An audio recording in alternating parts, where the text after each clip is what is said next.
Bien, Père Cestas-Marie, bonjour. Bonjour Xavier. Alors, quelles sont les personnes qui vont justement en enfer?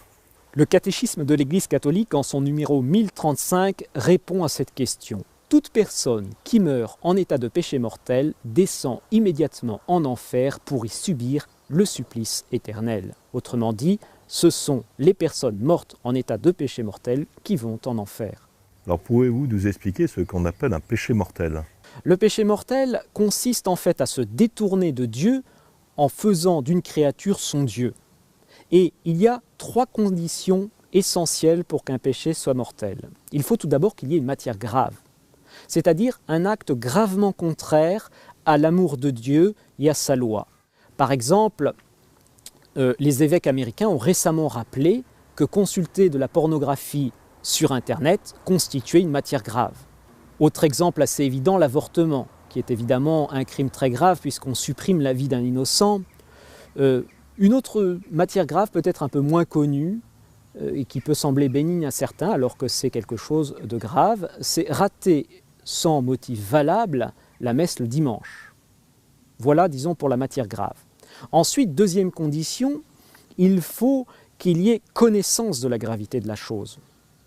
Supposons qu'une personne, en toute bonne foi, après avoir fait un examen diligent de l'acte qu'elle allait poser, savoir s'il était bon ou mauvais, supposons qu'une personne, donc après avoir pris tous les moyens pour connaître la bonté de son acte, ou la malice, pose cet acte en ignorant que cet acte est gravement désordonné. Eh bien, cet acte ne pourrait être un péché mortel, car pour qu'il y ait péché mortel, il faut savoir que ce que l'on fait est grave et nous sépare de Dieu.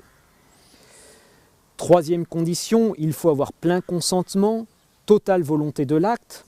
Supposons qu'un jour, vous perdiez le contrôle de votre véhicule alors que vous n'avez commis aucune imprudence, un élément fortuit, absolument imprévisible, vous fait écraser une personne qui passait par là. Vous venez de tuer quelqu'un, ce qui est grave, bien sûr.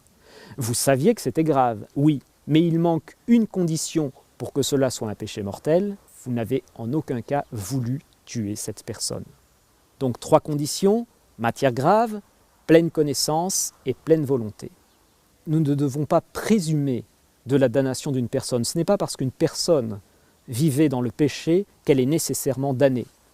Mis à part des cas de révélation particulière de Dieu sur le sort éternel de certaines personnes, oui, Judas est en enfer parce que le Seigneur nous l'a dit, ou quelques cas que nous rencontrons dans la vie des saints, par exemple dans la vie de saint François Girolimo, nous savons qu'alors qu'il allait prêcher sur une place à Naples, une femme de mauvaise vie nommée Catherine a fait un tapage pour empêcher cette prédication qui a été effectivement obligée de s'interrompre. Et dans la nuit, subitement, cette femme est morte. Le lendemain, saint François de Girolimo demande à voir le cadavre de cette femme. Il arrive devant ce cadavre accompagné de plusieurs témoins et sous l'inspiration de Dieu, il demande à cette femme « Dites-nous où vous êtes ». Les yeux du cadavre s'ouvrent et d'une voix sépulcrale qui fait trembler tout l'auditoire, « Je suis en enfer », répond Catherine. Voilà.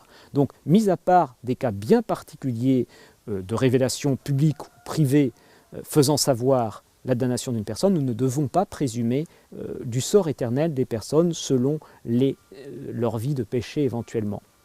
Et à contrario, le Seigneur nous fait parfois savoir que des personnes pour lesquelles nous n'aurions pas donné cher de leur salut ont en fait été sauvées.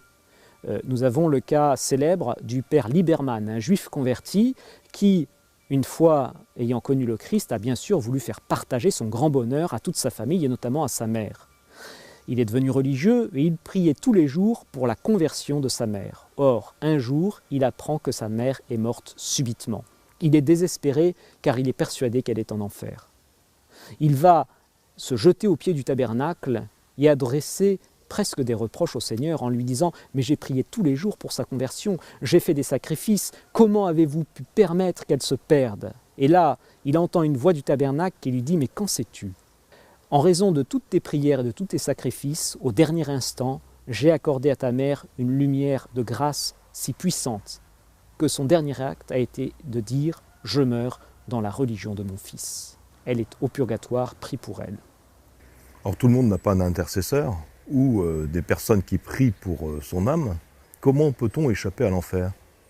Donc, après ce que nous venons de dire, je dirais pour notre cas personnel, pour échapper à l'enfer, eh bien, il faut mourir en état de grâce. C'est la grâce du salut qui porte un nom tout à fait particulier en théologie, c'est ce qu'on appelle la grâce de la persévérance finale. Cette coïncidence entre l'instant de la mort et le fait d'être en état de grâce, c'est un don gratuit de Dieu qu'il nous faut demander tous les jours au bon Dieu dans notre prière. Seigneur, conduisez-moi dans votre paradis. Également, si nous avons conscience d'un péché grave, il ne faut pas rester ainsi dans notre vie, car nous ne connaissons ni le jour ni l'heure. Et si la mort nous trouve dans cet état-là, c'est la catastrophe éternelle. La dévotion aussi peut-être des 5 premiers samedis du mois? Alors, effectivement, la Sainte Vierge à Fatima est venue nous montrer l'enfer, mais c'est bien sûr dans le but de nous inciter à tout faire pour ne pas y aller. Et elle est venue nous apporter un remède salutaire à la damnation. Ce remède, c'est la dévotion à son cœur immaculé. La Sainte Vierge a promis que toutes les personnes qui embrasseraient cette dévotion à son cœur immaculé, ces personnes, la Sainte Vierge les assisterait au moment de leur mort avec toutes les grâces nécessaires pour le salut. En quoi consiste la dévotion au cœur immaculé de Marie? Il s'agit, pendant 5 mois consécutifs, le premier samedi du mois, de se confesser et de communier avec l'intention de réparer les offenses et outrages faits au cœur immaculé de Marie. Ce même jour, il faut également dire le chapelet et méditer pendant 15 minutes les 15 mystères du rosaire. On peut peut-être aussi parler du scapulaire du Mont Carmel? Alors, il y a d'autres promesses de la Sainte Vierge pour arracher les âmes de l'enfer, et notamment une qui est liée au scapulaire de Notre-Dame du Mont Carmel. Donc, la Sainte Vierge a révélé à saint Simon Stock, général de l'ordre des Carmes, que toutes les personnes qui seraient revêtues du scapulaire de Notre-Dame du Mont Carmel, toutes ces personnes, la Sainte Vierge promet de les préserver des flammes de l'enfer.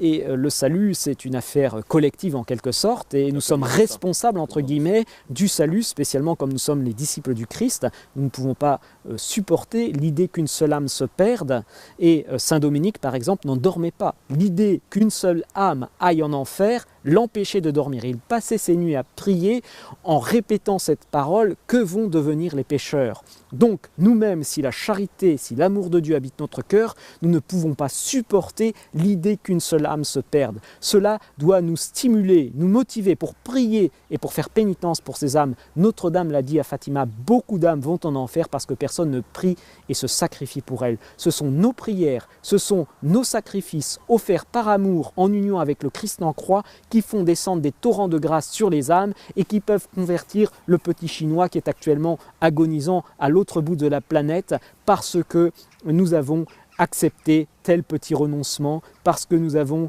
su offrir tel sacrifice. On a un fait marquant dans la vie de Josaphat Mendez. Elle a eu la visite de 2 âmes damnées.